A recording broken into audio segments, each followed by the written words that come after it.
안녕하세요. 저는 올해 72이 된 평범한 노인입니다. 평생을 공장에서 일하며 아내 하나, 아들 하나만 보고 살아왔습니다. 큰 욕심 없이 그저 가족이 굶지 않고 따뜻한 집에서 잠들 수 있으면 그걸로 만족했던 사람입니다. 이 사연은 제 인생의 마지막 부끄러움이자 용서의 이야기입니다. 그리고 운명에 관한 이야기입니다. 아내는 참 조용한 사람이었습니다. 선 본 날도 거의 말이 없었어요. 고개만 끄덕이고 차만 마시고 그렇게 자리가 끝났죠. 중매쟁이 아주머니가 저 처자, 말수는 적어도 속은 깊어라고 하더군요. 결혼 초에도 마찬가지였습니다. 말도 별로 없고 웃음도 많지 않았습니다. 밥은 잘 차려줬고 집안일도 깔끔하게 했지만 뭔가 마음속 깊은 곳에 문을 닫아둔 것 같았어요. 그땐 그냥 성격이 그런 줄 알았죠. 원래 과묵한 사람이구나 싶었습니다. 그런데 결혼하고 2달쯤 됐을 때 아내가 조심스럽게 말했습니다. 여보, 저 아기가 생긴 것 같아요. 저는 깜짝 놀라 아내를 안아 올렸습니다. 정말이야? 병원 가봐야 확실히 알겠지만 아마 그런 것 같아요. 당시 일이 너무 바빠 아내를 병원에 혼자 보냈고 임신이 확실하다는 이야기를 들었습니다. 계속 혼자 병원 가는 거 괜찮겠어? 하루쯤은 내가 시간 낼 수도 있는데. 아니에요. 그냥 혼자 다니는 게 편해요. 병원이 그리 멀지도 않고요. 아기도 건강하고 초자인지 입덧 같은 것도 별로 없어요. 저는 너무 기뻤습니다. 결혼하자마자 복이 들어왔구나 싶었죠. 그런데 아내는 이상하게 표정이 어두웠어요. 기쁜 것 같으면서도 뭔가 무거운 짐을 진 것 같은 얼굴이었습니다. 왜 그래? 기쁘지 않아? 아니에요, 기쁘죠? 그냥 제가 잘할 수 있을까 걱정돼서요. 당연하지. 우리 잘할 수 있어. 내가 도와줄게. 아내는 제 손을 꼭 잡고 고개를 숙였습니다. 뺨에 눈물이 흘렀어요. 여보, 고마워요. 정말 고마워요. 그때는 그게 기쁨의 눈물인 줄만 알았습니다. 지나고 생각해보니 정말 많은 감정이 담겨 있는 눈물이었더군요.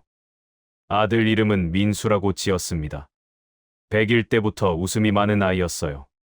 제가 퇴근하면 종종 걸음으로 달려와 아빠 하고 안기던 그 느낌을 아직도 기억합니다. 공장 일로 손이 거칠고 냄새가 배었어도 그 아이는 싫어하지 않았어요. 오히려 제 손을 꼭 잡고 아빠 손 크다 하며 좋아했죠. 유치원 다닐 때 아빠 직업 그리기 숙제가 있었습니다. 민수는 저를 헬멧 쓴 멋진 사람으로 그렸더군요. 선생님이 민수 아빠는 건설 현장에서 일하세요? 했는데 사실 저는 그냥 공장 바닥에서 기계 돌리는 사람이었습니다. 하지만 아들 눈에는 제가 그렇게 보였나 봅니다. 자랑스러워 보였나 봐요.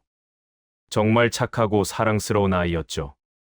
세월이 흘러 아들은 장성했습니다. 초등학교, 중학교, 고등학교를 거쳐 대학까지 보냈습니다. 제 월급으론 빠듯했지만 야근 수당 받아가며 어떻게든 학비를 댔어요. 그런데 이상하게 아들은 저를 닮지 않았습니다. 저는 키가 작고 어깨가 좁은 편인데 민수는 훤칠하게 컸어요. 제 눈은 작은데 민수 눈은 또렷하고 제 코는 낮은데 민수 코는 오뚝했습니다. 성격도 달랐어요. 저는 과묵하고 조용한 편인데 민수는 밝고 사교적이었습니다. 주위에서 자주 농담처럼 말했습니다. 아빠 닮은 데가 하나도 없네. 혹시 마누라가 바람? 그럴 때마다 저는 버럭 화를 냈습니다. 그런 농담하지 마! 우리 마누라가 그럴 사람이야? 사람들은 농담이라며 웃어넘겼지만 아내는 그럴 때마다 어색하게 웃으며 대답을 피했습니다. 전 그런 말이 싫어서 농담이라도 그런 얘기하지 말라며 사람들을 나무랐습니다. 그게 제 자존심 같았거든요. 가장으로서의 자존심. 그저 못난 저를 닮지 않아서 제 처지에 그런 멋진 아들을 낳아서 얼마나 다행이고 복이라 생각했던지요. 그러다 2년 전 아내가 쓰러졌습니다. 기침이 심하다 싶더니 병원에서 폐암 말기라고 했어요. 담배도 안 피우는 사람이 왜 폐암이 오나 싶었는데 의사는 간접흡연이나 유전적 요인일 수 있다고 했습니다. 아, 그 놈의 담배. 아내가 그만 끊으라 할 때 그럴 걸 그랬습니다. 병실에 누운 아내는 계속해서 미안하다는 말만 반복했습니다. 가슴이 아팠습니다. 미안한 사람이 누군데요. 넉넉지 않은 남편에게 시집와 평생을 고생만 하고 결국에는 폐암을 걸리게 한 남편이 저인데요. 여보, 미안해요. 정말 미안해요. 왜 미안해? 당신이 뭘 잘못했다고. 이럴 줄 알았으면 담배도 진작에 끊을 걸 그랬어. 아니에요. 그냥 미안해요. 당신한테, 민수한테. 무슨 미안한 일인지 물었지만 아내는 말없이 제 손만 꼭 잡고 눈물을 흘렸습니다. 마지막 날 밤, 아내는 제 손을 잡고 이렇게 말했습니다. 여보, 당신은 세상에서 제일 좋은 사람이에요. 제일 좋은 남편이었고, 제일 좋은 아버지였어요. 무슨 소리야? 난 당신한테 잘해준 것도 없는데. 아니에요. 당신은 충분히 잘해줬어요. 제가 미안해요. 그리고 아내는 눈을 감았습니다. 장례를 치르는 동안 저는 멍했습니다. 40년을 함께 산 사람이 떠났는데 실감이 나질 않았어요. 밤마다 옆자리가 비어있는 게 너무 이상했고 아침에 일어나면 아내가 차려놓은 밥상이 없다는 게 믿기지 않았습니다. 며칠 후 저는 정신을 차리고 아내의 물건을 정리하기 시작했습니다. 옷장, 화장대, 서랍 하나하나 정리하다가 옷장 깊숙한 곳에서 낡은 서류 봉투 하나를 발견했습니다. 봉투 겉면에는 당신에게라고 적혀 있었습니다. 아내의 글씨였어요. 손이 떨렸습니다. 왠지 열어선 안 될 것 같은 예감이 들었지만 봉투를 뜯었습니다. 안에는 편지 한 장과 낡은 병원 서류, 그리고 작은 사진 한 장이 들어 있었습니다. 편지를 펼쳤습니다. 손이 너무 떨려서 글자가 흔들렸어요. 여보, 이 편지를 쓰는 지금 제 손이 너무 떨립니다. 이 말을 평생 숨기고 살았어요. 죽기 전에라도 말해야 할지, 아니면 그냥 무덤까지 가져가야 할지 수없이 고민했습니다. 하지만 당신은 알 권리가 있어요. 그리고 저는 용서를 구할 자격조차 없지만 그래도 말해야겠어요. 민수는 당신의 친아들이 아니에요. 우리 결혼하기 직전에 저는 다른 사람의 아이를 임신한 상태였어요. 그 사람은 저한테 결혼하자고 했다가 제가 임신했다는 걸 알자마자 사라졌습니다. 연락도 안 되고 찾을 수도 없었어요. 그때 저는 너무 무서웠어요. 혼자 아이를 키울 수도 없고 부모님께 말할 수도 없었어요. 부모님은 저와 그 사람의 만남을 반대했었거든요. 부모님은 제가 그 사람과 헤어졌다고 말하자 바로 기뻐하시며 여기저기 중매 자리를 만드셨어요. 그러다 당신을 만나게 됐고 저는 당신을 속였습니다. 결혼하고 2달 만에 임신 사실을 알렸을 때 당신은 그렇게 기뻐했어요. 그 모습을 보면서 저는 죄책감에 미칠 것 같았습니다. 사실 그때 이미 아기는 4개월이었어요. 배가 나오기 전에 말해야 했고 그래서 2달 됐다고 거짓말한 겁니다. 하지만 당신은 정말 좋은 아버지였어요. 세상 어디에도 당신보다 더 좋은 아버지는 없었어요. 민수가 처음 걸었을 때 당신은 회사에 지각하면서까지 그 모습을 보려고 집에 있었죠. 민수가 아플 때마다 당신은 밤새 간호하며 잠도 안 잤어요. 민수 대학 등록금 마련하려고 3년 동안 야근 수당 모두 저금한 것도 제가 다 알아요. 당신한테는 미안하지만 민수는 행복했어요. 그리고 저도 당신 덕분에 행복했어요. 이 사실이 평생 저를 괴롭혔습니다. 당신 얼굴을 볼 때마다 죄책감에 가슴이 찢어졌어요. 하지만 차마 말할 수가 없었습니다. 미안합니다. 정말 미안해요. 당신은 세상에서 제일 좋은 사람이에요. 편지를 읽는 내내 눈물이 멈추지 않았습니다. 순간 머리가 하얘졌습니다. 손이 덜덜 떨리고 숨이 막혔어요. 그럼 지금까지 내가 뭐였나? 눈앞이 흔들리고 머리가 하얘졌어요. 숨이 가빠지고 심장이 쿵쿵 뛰었습니다. 뭐야, 이게 뭐야? 도대체. 입 밖으로 새어나온 제 목소리가 낯설게 들렸습니다. 몸이 떨려서 그 편지를 구겨버릴 뻔했죠. 그럼 지금까지 내가 뭐였던 거야? 아내가 세상을 떠난 지 며칠밖에 되지 않았는데 그리움보다 분노가 먼저 올라왔습니다. 40년을 속고 산 건가? 그 아이는 대체 누구 자식인가? 나를 속인 아내에게도 얼굴도 모르는 그 남자에게도 분노가 치밀어 올랐습니다. 벽을 주먹으로 쳤어요. 손이 피가 날 때까지 쳤습니다. 소리를 지르고 싶었지만 목이 메어 소리도 나오지 않았어요. 가슴이 찢어지는 것 같았습니다. 배신감, 분노, 허무함, 슬픔 모든 감정이 한꺼번에 밀려왔어요. 책상 위엔 결혼 사진이 있었습니다. 젊은 시절, 환하게 웃던 우리 둘. 그 사진을 향해 소리쳤습니다. 그 웃음이 다 거짓이었어? 그 애를 품에 안고 그렇게 웃을 땐 무슨 생각을 했던 거야? 목이 메고 숨이 막혀왔습니다. 책상을 치며 소리쳤습니다. 왜 말 안 했어? 왜 죽기 전에라도 한마디 안 했냐고? 내가 평생 일하러 새벽에 나가고 밤늦게 들어오던 그 시간들. 아내는 무슨 생각을 하고 있었을까? 그 애가 내 아들이 아니라는 걸 알고 있으면서 내 도시락 싸주고 내 옆에서 잠들던 그 시간들을 어떻게 견뎠을까? 그리고 나는 그걸 모르고 그렇게 행복하다고 믿고 있었던 거야. 화가 치밀었습니다. 책장을 열고 아내의 물건을 마구 꺼냈습니다.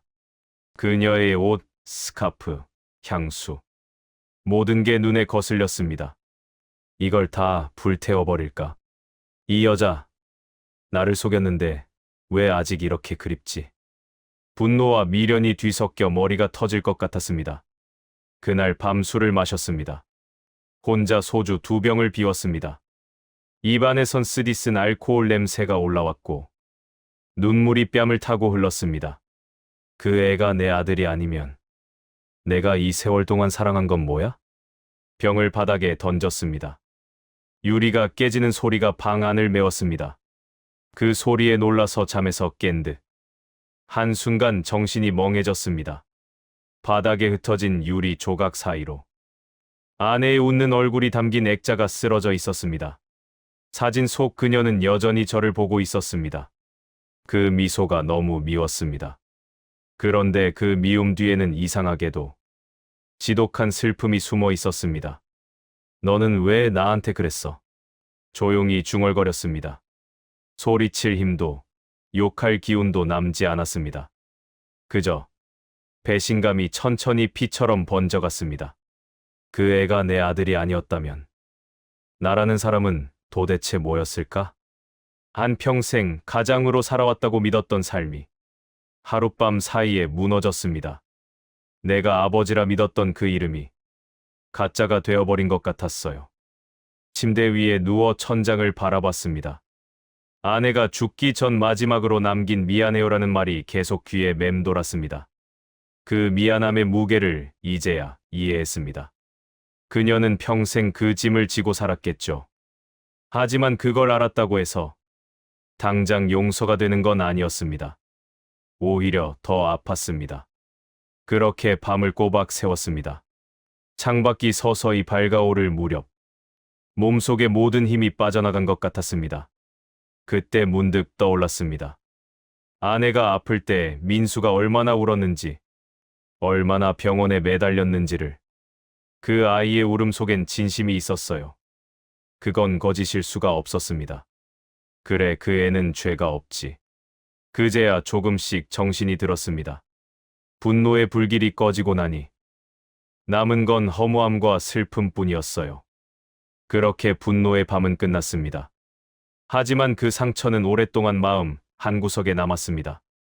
아내를 미워하면서도 그녀를 용서하지 않고는 하루도 견딜 수 없었거든요. 그게 제 인생의 가장 모순된 밤이었습니다.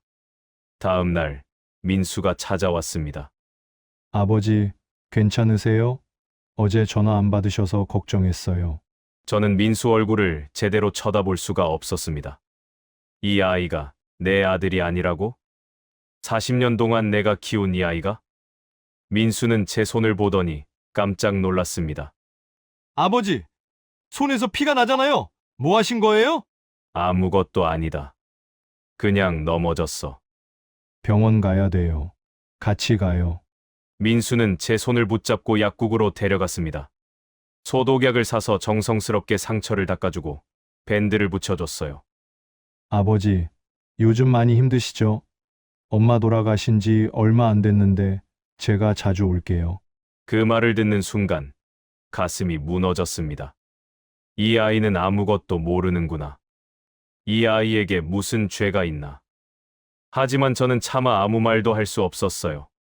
그냥 그래, 고맙다 하고 고개만 끄덕였습니다. 며칠 동안 저는 혼자 울었습니다. 분노보다 허무함이 더 컸어요. 40년이 거짓이었나? 내가 그 애한테 쏟은 사랑은 다 뭐였나? 하지만 시간이 지나면서 이상한 생각이 들었습니다. 그 아이가 태어난 첫날, 병원 신생아실 유리창 너머로 처음 본 그 작은 얼굴. 하얀 천에 쌓여 눈도 제대로 못 뜨던 녀석이 제 손가락을 꼭 움켜쥐던 그 감촉이 아직도 생생합니다. 그때 저는 세상을 다 가진 기분이었습니다. 이 손을 놓지 않겠다. 그때 그렇게 다짐했어요. 밤마다 젖병 데우고 기저귀 갈고 잠 안 자고 달래던 시간들. 아내가 지쳐 쓰러질 때마다 제가 그 아이를 품에 안고 거실을 돌았습니다. 그 조그만 몸에서 나는 우유 냄새, 따뜻한 체온, 숨소리. 그게 제 하루의 위안이었어요. 민수가 처음 아빠라고 불렀을 때 세상이 멈춘 줄 알았습니다. 그 짧은 두 음절이 그렇게 가슴을 울릴 줄은 몰랐죠. 그때부터였어요. 제 인생의 중심은 저 자신이 아니라 그 아이였습니다.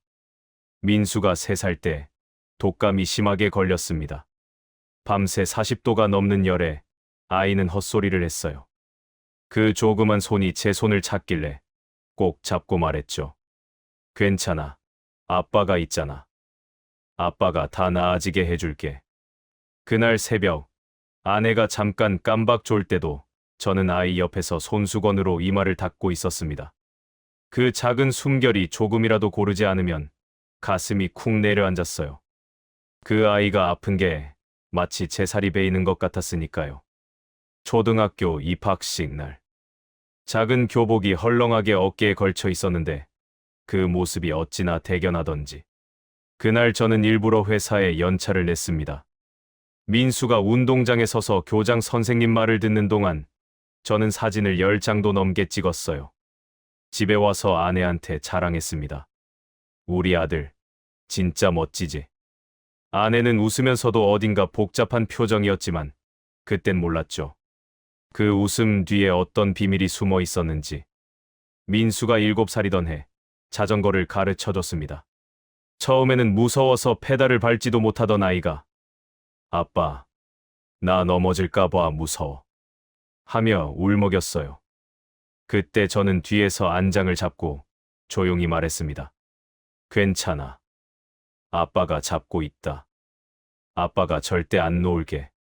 그리고 몇 번이고 반복 연습 끝에 민수가 마침내 혼자서 페달을 밟아 앞으로 나아가던 순간 그 작은 등이 햇빛을 받아 반짝이던 그 장면이 아직도 눈에 선합니다. 그때 저는 소리쳤어요. 그래, 잘한다. 내 아들, 멋지다. 그 아이가 돌아서서 환하게 웃으며 외쳤죠. 아빠, 나 혼자 탔어. 그 순간만큼은 정말 세상에서 제일 자랑스러운 아버지였습니다. 중학생이 되자 아이는 점점 말수가 줄어들었습니다. 사춘기였죠. 어느 날은 학교에서 싸움이 났다는 전화를 받았어요. 저녁에 민수를 불러 앉혔습니다. 왜 싸웠어? 애들이 아빠 보고 공장 일한다고 놀렸어요. 그 말에 가슴이 철렁했어요. 그날 밤 아무 말도 못하고 담배 한 대를 피웠습니다. 그 애가 혹시라도 부끄럽지 않도록 제 일에 더 자부심을 가지려 노력했어요. 민수가 고등학교 졸업하던 날 교정 안에서 아빠 하고 손 흔들던 모습이 아직도 생생합니다. 그날 아침 저는 새 구두를 신고 갔어요. 기계유 묻은 작업복 대신 셔츠를 다림질해서 입었죠. 민수가 아빠 멋있다 하며 웃던 그 한마디가 그렇게 기분 좋을 수가 없었습니다. 졸업식이 끝나고 나오는 길에 민수가 제 손에 꽃다발을 쥐어줬어요. 아빠, 나 여기까지 올 수 있었던 건 다 아빠 덕분이에요. 그 말에 저는 아무 대답도 못했습니다. 그저 목이 메어 고개만 끄덕였죠. 대학 합격 소식 듣고 와서 아빠, 붙었어. 하며 저를 번쩍 안아 올리던 그 힘. 비싼 학원 하나 제대로 보내주지 못했는데 스스로 대학까지 간 아들이 자랑스러우면서도 등록금 마련을 위해 저는 더 많은 야근을 해야 했습니다. 손톱 밑에 기름때가 끼고 허리가 휘어도 괜찮았습니다.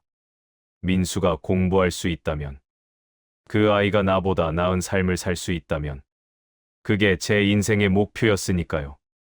그런데 지금 와서 생각해보면, 그 모든 땀방울이 내 핏줄을 위한 게 아니었다는 거잖아요. 다른 남자의 아이를 위해 내 인생을 바친 거잖아요. 그 생각이 처음엔 너무 끔찍했습니다. 내가 뭐가 된 거지? 나는 그저 남의 아이 키운 바보인가? 그렇게 스스로를 탓하며 며칠을 울었습니다. 그런데 울다 보니 이상하게 미움이 아니라 그리움이 밀려왔어요. 그 아이의 첫 울음소리부터 지금까지 내가 사랑했던 모든 순간이 너무 선명했습니다. 그 순간들이 거짓이라면 그럼 나는 지금까지 뭘 보고 울고 웃었을까요? 민수가 군대에 갔을 때도 저는 매주 편지를 썼습니다. 추운데 건강 잘 챙겨라. 라면은 많이 먹지 마라. 휴가 나오면 고기 먹자. 그 편지 쓸 때마다 손끝에 아버지라는 단어를 쓸 수 있다는 게 그렇게 자랑스러웠어요. 제대 날 민수가 저를 보자마자 뛰어와 안겼습니다. 그 굵은 팔로 저를 꽉 끌어안던 감촉이 아직도 잊히지 않습니다. 그건 그냥 제 아들이었어요. 세상 어떤 기준으로도. 민수가 첫 월급을 받아서 제게 줬을 때도 그랬습니다. 아버지, 이거 제가 번 돈이에요. 아버지, 어머니 맛있는 거 사드세요. 그 봉투 안에는 고작 몇만 원이 들어 있었지만 그게 제 평생 받은 어떤 돈보다 소중했어요. 그날 밤 그 봉투를 가슴에 품고 잠들었습니다. 내 아들이 이렇게 자랐구나. 그게 얼마나 자랑스러웠는지 모릅니다. 그런데 그 모든 순간들이 혈연으로는 이어지지 않았다는 사실이 처음엔 제 영혼을 갈라놓는 것 같았습니다. 하지만 곰곰이 생각해보니 그 아이가 울 때 달래준 사람도, 그 아이가 넘어졌을 때 손 내밀어 일으켜준 사람도, 그 아이가 배고플 때 밥 해준 사람도, 그 아이가 외로울 때 옆에 있어준 사람도 모두 나였습니다. 그 모든 순간들이 거짓이었을까요? 아니었어요. 그 웃음은 진짜였고, 그 눈물도 진짜였고, 그 사랑도 진짜였습니다. 저도 마찬가지였어요. 제가 그 아이를 향해 느낀 감정은 거짓이 아니었습니다. 그 아이가 저를 향해 보여준 감정도 거짓이 아니었습니다. 그렇게 1년쯤 지났습니다. 저는 그 비밀을 혼자 품고 살았어요. 민수에게 말하지 않았습니다. 말할 용기도 없었고 말해야 할 이유도 찾지 못했습니다. 민수는 여전히 일주일에 2~3번씩 찾아왔습니다. 아버지, 반찬 해왔어요. 냉장고에 넣어놨으니까 꼭 드세요. 아버지, 전구 나간 거 갈아드렸어요. 새 거 여기 2개 더 둘게요. 아버지, 이번 주말에 같이 산책 가요. 날씨 좋대요. 민수는 변함없이 제게 잘해줬습니다. 어느 날 민수가 웃으며 말했습니다. 아버지, 제가 계산해 봤는데요. 제가 40년 동안 아버지가 벌어오신 돈으로 밥을 먹었잖아요. 40년이면 밥만 4만 끼 넘게 먹은 거예요. 그럼 저 진짜 아버지 아들 아닐까요? 그 말에 저는 멈칫했습니다. 진짜 아버지의 아들이라니. 그게 무슨 말일까요? 뭔 소리야? 농담이에요. 아버지, 그냥 제가 아버지 밥 진짜 많이 먹었다는 얘기예요. 맨날 배고파 했잖아요. 그때 아버지가 밤에 라면 끓여주신 거 다 기억나요? 민수는 웃었지만 저는 웃을 수가 없었습니다. 40년 맞아요. 40년 동안 제가 번 돈으로 그 아이는 밥을 먹고 옷을 입고 학교를 다녔어요. 그게 가짜일 수 있을까요? 그렇게 또 몇 달이 흘렀습니다. 어느 날부터 몸이 이상했어요. 피곤하고 소화도 안 되고 배가 자꾸 불렀습니다. 민수가 병원 가보라고 해서 갔더니 의사가 심각한 얼굴로 말했습니다. 간경화가 상당히 진행됐습니다. 복수도 차 있고요. 이식을 고려해야 할 상황입니다. 이식이요? 네, 간 이식이요. 가족 중에 기증 가능한 분이 계신가요? 저는 고개를 저었습니다. 아내는 죽었고 아들 하나 있는데 그 애는 안 됩니다. 왜요? 건강하다면 검사해 보는 게. 안 된다니까요! 저는 목소리를 높였습니다. 의사는 당황한 표정으로 저를 바라봤어요. 집에 돌아온 후 저는 민수에게 전화했습니다. 민수야, 아버지가 간이 좀 안 좋다는데 괜찮으니까 너무 걱정하지 마라. 네, 간이요. 얼마나 안 좋은데요? 그냥 약 먹으면 된대. 걱정 마. 거짓말이었습니다. 의사는 이 상태로는 1년 넘기기 힘들다고 했거든요. 하지만 저는 민수에게 짐이 되고 싶지 않았어요. 더군다나 제 친아들도 아닌데 그런 짐을 지울 수는 없었습니다. 그런데 며칠 후 민수가 병원 진료 기록을 들고 나타났습니다. 아버지, 이게 뭐예요? 어떻게 그걸? 병원에서 제 이름으로 연락 왔어요. 보호자 동의가 필요하다고요. 저는 할 말을 잃었습니다. 민수는 서류를 펼치며 말했습니다. 간경화 말기, 복수, 이식이 필요하다고요? 아버지, 이게 약 먹으면 되는 상황이에요? 민수야. 왜 말 안 하셨어요? 제가 아들이잖아요. 그 말에 가슴이 찢어졌습니다. 내가 아들이어서 더 말할 수 없었어. 민수는 당장 병원으로 저를 데려갔습니다. 의사를 만나 상황을 듣더니 조용히 말했습니다. 제 간 검사해 주세요. 제가 기증할게요. 민수야, 안 돼. 왜요? 저 건강해요. 담배도 안 피우고 술도 거의 안 마셔요. 그래도 안 돼. 왜 안 돼요? 아버지 죽게 둘 순 없잖아요. 민수는 울먹이며 소리쳤습니다. 의사가 조심스럽게 물었습니다. 검사라도 해보시는 게 어떨까요? 적합하지 않을 수도 있으니까요. 안 됩니다. 검사도 하지 마세요. 아버지! 민수가 제 팔을 잡았습니다. 왜 그러세요? 왜 검사도 하지 말라는 거예요? 저는 민수를 똑바로 바라봤습니다. 더 이상 숨길 수 없었어요. 넌 내 친자식이 아니니까. 순간 병원 복도가 조용해졌습니다. 민수는 얼어붙은 표정으로 저를 바라봤어요. 뭐라고요? 넌 내 친아들이 아니야. 엄마가 편지 남겼어. 결혼 전에 다른 남자 아이를 임신했었다고. 넌 내 핏줄이 아니야. 민수는 한 걸음 뒤로 물러섰습니다. 그러니까 검사 같은 거 하지 마. 내 몸 망칠 이유가 없어. 미안하다. 나도 너한테 이런 말 하고 싶지 않았어. 민수는 고개를 숙이고 한참을 말이 없었습니다. 그러더니 천천히 입을 열었습니다.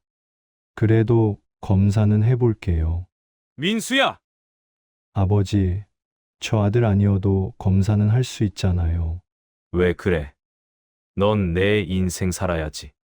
민수는 제 눈을 똑바로 보며 말했습니다. 제 인생에 아버지가 있는데 어떻게 그냥 보내요? 며칠 후 검사 결과가 나왔습니다. 의사는 놀란 표정으로 말했습니다. 이게 참 신기한 경우네요. 뭐가요? 혈액형도 맞고 조직 적합성 검사 결과도 상당히 좋습니다. 친자 관계가 아니라고 하셨는데 이 정도로 적합한 경우는 정말 드뭅니다. 저는 믿을 수가 없었습니다. 정말요? 네, 기증 가능합니다. 물론 추가 검사가 더 필요하지만 지금까지 결과로는 문제없어 보입니다. 민수가 환하게 웃었어요. 다행이다. 아버지, 걱정 끝났어요. 하지만 저는 웃을 수가 없었습니다. 이게 대체 무슨 일이지? 친자식도 아닌데 이렇게 조건이 맞을 수가 있나? 의사가 말했습니다. 운이 좋으신 겁니다. 혈연 관계가 없어도 간혹 이렇게 적합성이 높은 경우가 있어요. 어쩌면 이게 운명일 수도 있겠네요. 운명. 그 단어가 제 가슴을 쳤습니다. 수술은 다음 주로 잡혔습니다. 수술 전날 밤, 민수가 병실에 왔습니다. 손에는 사과 깎은 걸 들고 있었어요. 아버지, 사과 드세요. 내일부터 금식이잖아요. 저는 사과를 받았지만 목으로 넘어가질 않았습니다. 민수는 제 옆에 앉아 조용히 말했습니다. 아버지, 왜 이렇게 표정이 안 좋으세요? 수술 무서우세요? 민수야, 네, 넌 왜 이렇게까지 해주는 거냐? 민수는 잠시 생각하더니 능청스럽게 웃었습니다. 40년 동안 아버지 밥 먹었으면 저 진짜 아들 아닐까요? 뭐, 계산해 봤어요. 하루 3끼씩 40년이면 43,000끼 정도 되는데요. 이 정도면 DNA보다 강한 거 아닐까요? 그 말에 제 눈에서 눈물이 흘렀습니다.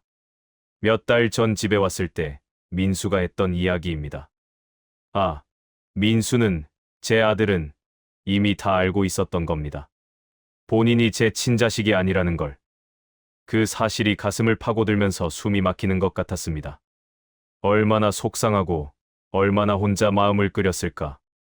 그동안 눈치 보며 참았을, 속으로 울고 분노하며도 절대 내색하지 않았을 민수 생각만 해도 눈물이 쏟아졌습니다.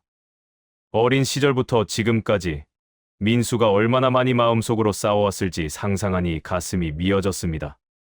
아픔과 혼란, 배신감과 속상함을 혼자 삼키며 그 모든 감정을 마음 깊숙이 눌러왔을 민수. 저와 함께 지내는 그 모든 순간. 민수는 아버지를 사랑하면서도 속으로는 자신이 친아들이 아니라는 사실에 혼자 아파했을 겁니다. 내가 그걸 몰랐다는 사실이, 나는 그저 너무 늦게 알았다는 사실이 또 한 번 마음을 짓눌렀습니다. 미안하고 슬프고 한편으로는 그 강인함과 다정함의 마음이 벅찼습니다. 눈물이 핑 돌면서도 가슴 한켠에는 묘하게 따뜻한 감정이 스며들었습니다. 혈연이 아니어도 민수는 분명 나의 아들이었고 40년 동안 함께 쌓아온 사랑과 정은 그 무엇보다도 강력하다는 사실이 이제야 더욱 선명하게 다가왔습니다. 나는 민수의 목소리가 떨리는 걸 느끼며 속으로 중얼거렸습니다. 이 아이 얼마나 혼자 마음 졸였을까, 얼마나 아팠을까. 그리고 그 모든 걸 감당하며 나를 사랑해왔구나. 그 순간 분노와 슬픔, 자책과 감사, 사랑과 벅참이 한꺼번에 몰려왔습니다. 마음이 터질 것 같았지만 동시에 민수와 함께한 모든 순간이 얼마나 소중했는지, 얼마나 감사한지 온몸으로 느낄 수 있었습니다. 아버지가 매일 아침 일찍 일어나서 회사 가시고 야근하고 주말에도 쉬지 못하신 거 다 알아요. 그렇게 번 돈으로 저 밥 먹이고 학교 보내고 대학까지 보내주셨잖아요. 제가 어릴 때 아팠을 때 아버지가 밤새 제 이마 닦아주신 거 기억해요. 제가 자전거 배울 때 뒤에서 붙잡아 주신 것도요. 제가 학교에서 맞고 와서 울 때 괜찮아, 아빠가 있어 해주신 것도 다 기억해요. 민수의 목소리가 떨렸습니다. 그게 다 진짜였잖아요. 피가 섞이고 안 섞이고가 뭐가 중요해요? 아버지는 제 아빠예요. 평생 그래왔고 앞으로도 그럴 거예요. 민수야, 미안하다. 왜 미안해하세요? 아버지가 뭘 잘못하셨어요? 저는 민수의 손을 꼭 잡았습니다. 이 순간만큼은 그 누구도 부럽지 않았습니다. 이렇게나 착하고 듬직한 아들이 있다니. 아들 잘 키웠다. 그 모든 고생이 후회스럽지 않았습니다. 내가 상처받을까봐, 내가 날 떠날까봐 무서웠어. 어디 가요? 전 평생 아버지 아들이에요. 민수도 눈물을 흘리고 있었습니다. 그리고 있잖아요. 아버지. 응. 이번 검사 결과 보고 확신했어요. 이게 운명이라는 거요. 운명. 민수는 고개를 끄덕였습니다. 아버지가 저를 40년 동안 키우신 게 저한테 피가 안 섞였는데도 사랑해 주신 게 다 이 순간을 위한 거였던 것 같아요. 만약에 아버지가 진실을 알았을 때 저를 버리셨으면 어땠을까요? 만약 제가 진실을 알고 집을 나갔으면요? 그랬으면 지금 여기 없었을 거잖아요. 민수는 제 손을 더 꼭 쥐었습니다. 근데 우리 둘 다 그렇게 안 했어요. 아버지는 저를 끝까지 사랑해 주셨고 저도 아버지를 사랑했어요. 그래서 지금 이렇게 제가 아버지를 살릴 수 있는 거예요. 그 말에 저는 소름이 돋았습니다. 혈연도 아닌데 간 이식 조건이 이렇게 딱 맞는 게 우연일까요? 저는 운명이라고 생각해요. 아버지가 저한테 잘해주신 게 결국 아버지를 살린 거예요. 저는 와락 민수를 껴안았습니다. 40년 동안 참았던 눈물이 터져 나왔어요. 민수의 어깨가 제 눈물로 흠뻑 젖었습니다.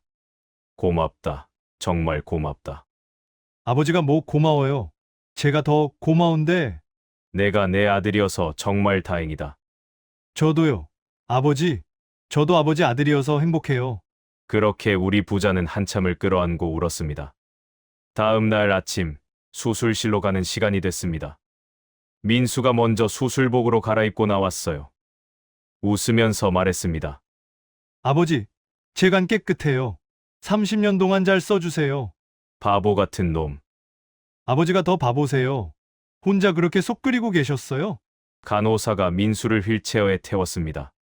수술실로 들어가기 전 민수가 제 손을 잡았어요. 아버지. 응. 저 태어나게 해주셔서 아니지, 저 키워주셔서 감사해요. 아버지가 아니었으면 전 어떻게 됐을까요? 아버지 만나서 정말 행복했어요. 저는 목이 메어 말이 나오지 않았습니다.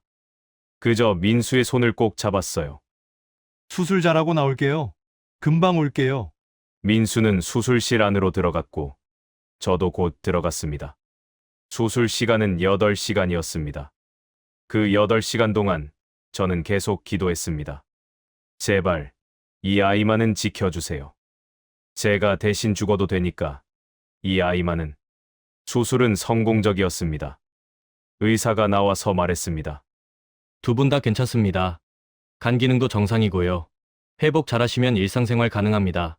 그 말을 듣는 순간 저는 그 자리에 주저앉아 울었습니다. 며칠 후 회복실에서 민수를 만났습니다. 민수는 배에 거즈를 감고 누워 있었어요. 아프니? 괜찮아요. 이 정도는 아무것도 아니에요. 미안하다. 내 몸에 칼을 대게 해서. 아버지, 자꾸 미안하다고 하지 마세요. 전 이거 하고 싶어서 한 거예요. 민수는 배를 쓰다듬으며 웃었습니다. 이제 제 간 일부가 아버지 몸속에 있다고 생각하니까 이상하게 뿌듯하네요. 진짜 가족이 된 기분이에요. 바보야. 우린 진작부터 가족이었어. 그럼 이젠 200% 가족이네요. 민수는 장난스럽게 웃었지만 저는 웃을 수가 없었습니다.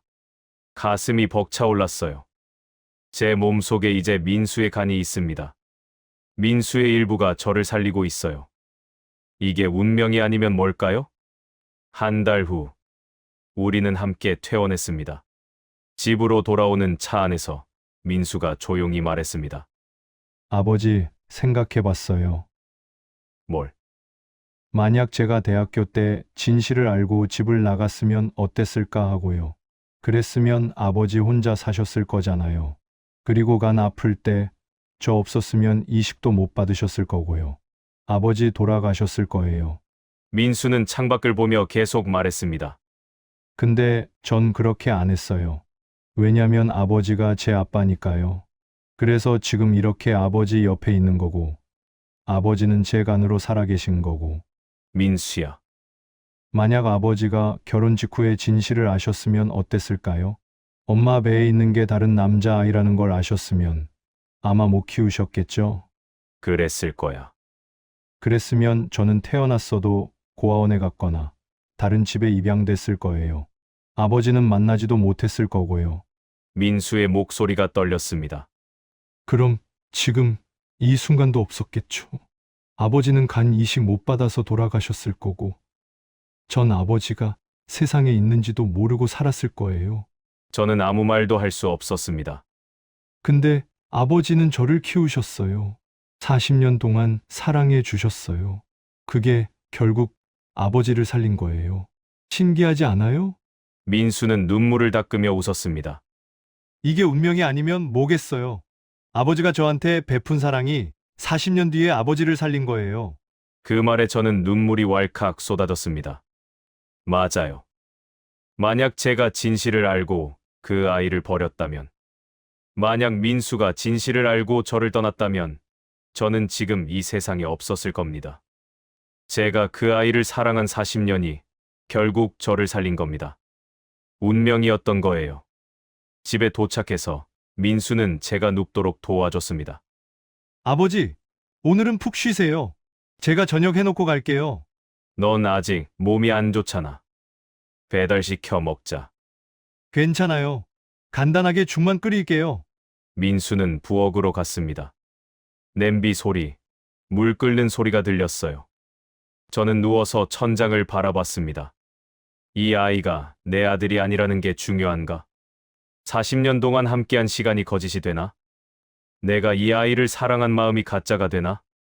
아니었어요. 전부 진짜였습니다. 그리고 그 사랑이 결국 저를 살렸습니다. 조금 뒤 민수가 죽을 들고 왔습니다. 아버지, 호박죽이에요. 엄마가 해주시던 그 맛이 날지 모르겠네요. 한 숟가락 떠먹었습니다. 달콤하고 따뜻했어요. 맛있다. 다행이다. 많이 드세요. 민수는 옆에 앉아서 저를 지켜봤습니다. 제가 한 숟가락씩 뜰 때마다 흐뭇하게 웃었어요. 마치 어릴 적 제가 민수에게 밥을 떠먹이던 모습이 생각났습니다. 아빠, 한 입만 더 하던 그 아이가 이제 저한테 밥을 먹이고 있네요. 몇 주 후 몸이 좀 나아져서 민수와 함께 아내 산소에 갔습니다. 산소 앞에 꽃을 놓고 저는 조용히 말했습니다. 여보, 나왔어? 민수도 데려왔어. 바람이 불었습니다. 마치 아내가 대답하는 것 같았어요. 여보, 미안해. 그동안 당신 마음을 몰라줘서. 당신 평생 얼마나 괴로웠을까. 민수는 옆에서 가만히 서 있었습니다. 근데 있잖아, 당신이 낳은 그 아이, 정말 좋은 아이야. 당신이 고생해서 낳고 내가 고생해서 키운 보람이 있어. 목이 메었습니다. 그 아이가 날 살렸어. 자기 간을 떼어줬어. 피도 안 섞인 아버지한테 말이야. 민수가 제 어깨를 감쌌습니다. 그래서 이젠 알아. 당신이 왜 그렇게 미안하다고 했는지. 하지만 여보, 괜찮아. 당신 잘못 아니야. 눈물이 흘렀습니다. 오히려 고마워. 그 아이를 세상에 태어나게 해줘서. 내가 그 아이를 키울 수 있게 해줘서. 그 아이 덕분에 나 지금도 살아있어. 제 목소리가 떨렸습니다. 당신이 그 아이 낳지 않았으면, 내가 그 아이 안 키웠으면, 난 지금 없었을 거야. 죽었을 거야. 그러니까 고마워, 여보. 정말 고마워. 민수도 울고 있었습니다. 우리는 한참을 그렇게 서 있었어요. 산소를 떠나기 전 민수가 조용히 말했습니다. 엄마, 걱정 마세요. 제가 아버지 잘 모실게요. 엄마 목까지 효도할게요. 그리고 씩 웃으며 덧붙였습니다. 그리고 엄마, 저 낳아줘서 고마워요. 이 집안 아들로 자라서 정말 행복했어요. 엄마가 아버지 만나게 해줘서, 제가 아버지 만날 수 있게 해줘서 고마워요. 지금은 수술한 지 1년이 넘었습니다. 저는 민수가 중간으로 건강하게 살고 있습니다. 의사도 깜짝 놀랄 정도로 회복이 빨랐대요. 민수는 일주일에 서너 번씩 찾아옵니다. 여전히 반찬을 해다 주고, 집안일을 도와주고, 같이 산책을 갑니다.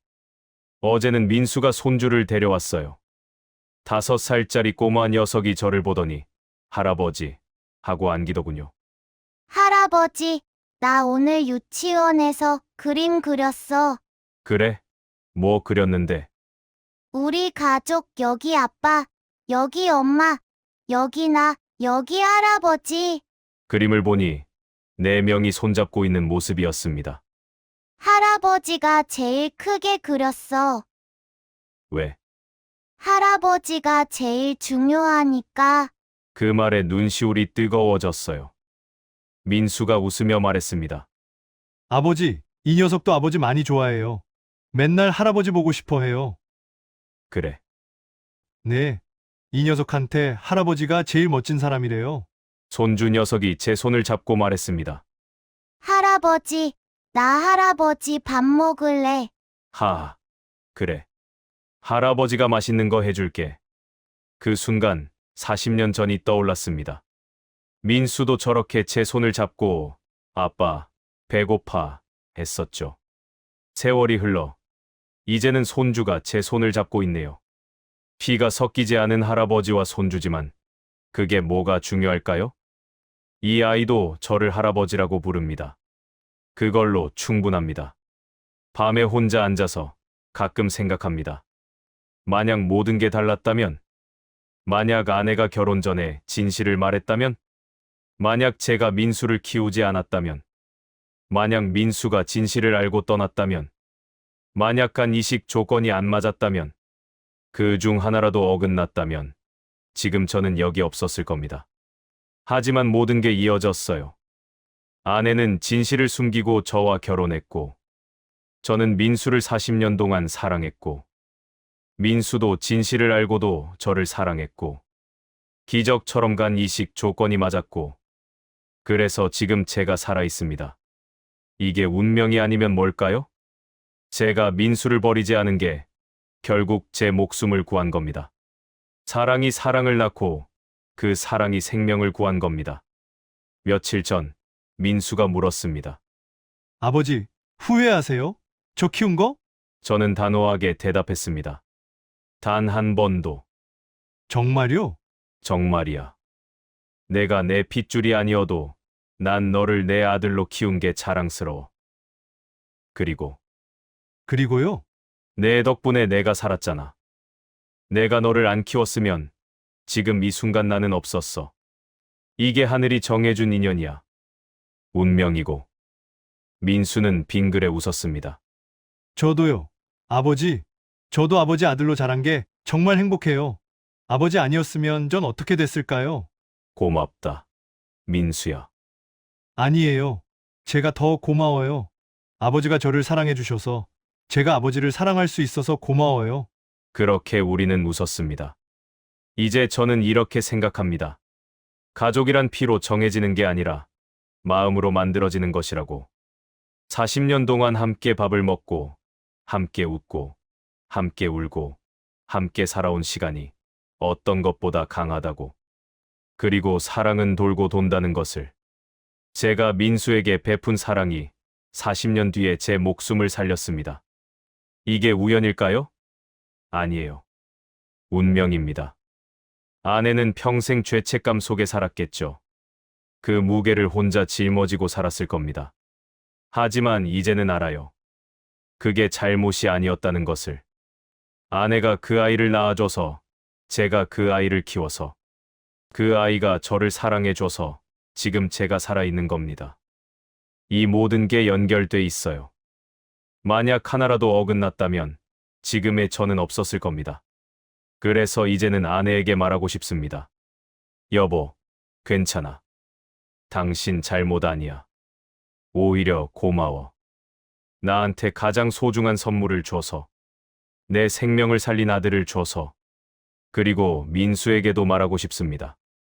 민수야, 내가 내 핏줄이 아니어도 넌 내 아들이야. 영원히. 그리고 내가 내 아들이어서 내가 살았어. 고맙다.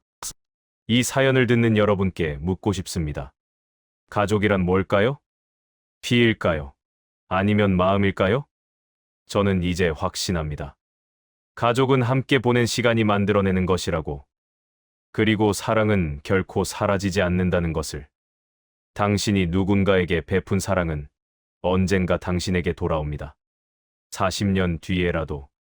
그게 제가 70년을 살아오며 깨달은 진리입니다. 감사합니다.